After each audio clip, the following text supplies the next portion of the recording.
This is part 3 of Collin Gosselin claiming Kate was abusive and sent him away because he was telling people.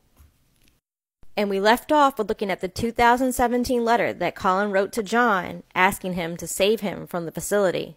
After Vice's docuseries aired with Collin and Hannah, Maddie went to her Instagram stories and wrote this.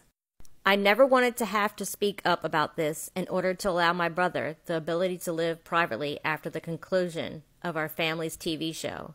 But I've been overwhelmed by hate messages in the last few days, and I feel I must set the record straight.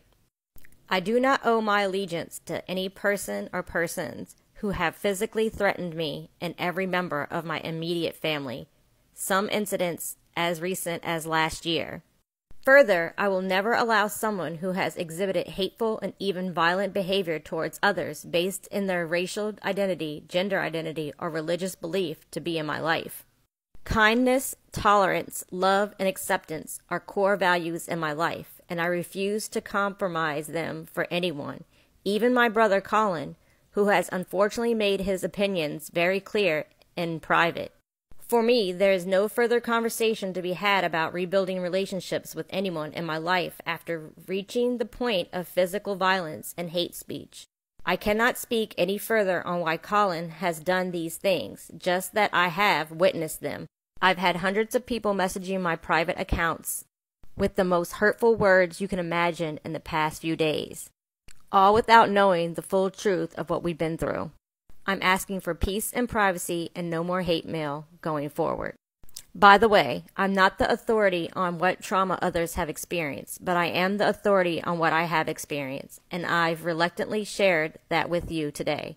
To those of you saying my brother was a child who experienced trauma, and so I must swiftly forgive and forget, please remember that I was a child too. I have empathy for him and what he's been through, but that doesn't erase the trauma I've suffered at his hands. We are real people living real lives, not just characters on your TV, which means there is so much you will never know about our lives.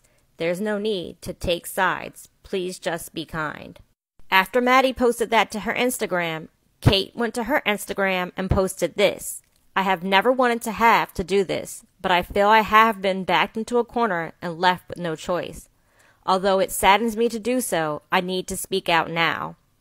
My son Collin, whom I love with all my heart, has received multiple psychiatric diagnoses over the years. For the safety of myself, his brothers and sisters, and for his own well-being, he was placed in a facility following years of outpatient treatment which proved insignificant for his needs. Stay tuned for part 4.